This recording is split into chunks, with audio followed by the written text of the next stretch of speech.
కడప నుండి మోహన్ సార్ గారు అయితే మనకు టోన్ ఆఫీస్ కావాలనేది కాల్ చేశారు. ఆ సార్ కోసం నేను 40 కేజీలు టోన్ ఆఫీస్ అయితే తీసుకున్నాను. సార్కి 20 కేజీలు టోన్ ఆఫీస్ మీట్ అయితే కావాలన్నాను. ఇప్పుడైతే 40 కేజీలు చేపని అయితే నీట్గా దగ్గర ఉండే స్కిన్లెస్ అయితే చేస్తున్నాను.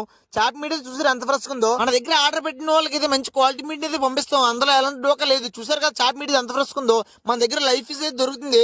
ఎవ్రీడే వన్ డే ఫిషింగ్ అయితే జరుగుతుంది. ఎందుకంటే మన దగ్గర మీట్ ఎప్పుడు ఫ్రెష్ గానే ఉంటుంది. అలాగే మీకు టోన్ ఆఫీస్ తినాలంటే స్క్రీన్ మీద మన నంబర్ అయితే ఉంటుంది. దానికైతే కాల్ చేసేయండి. సరే అయితే ఉంటాం, మరి నెక్స్ట్ వీడియోకి వెళ్దాం.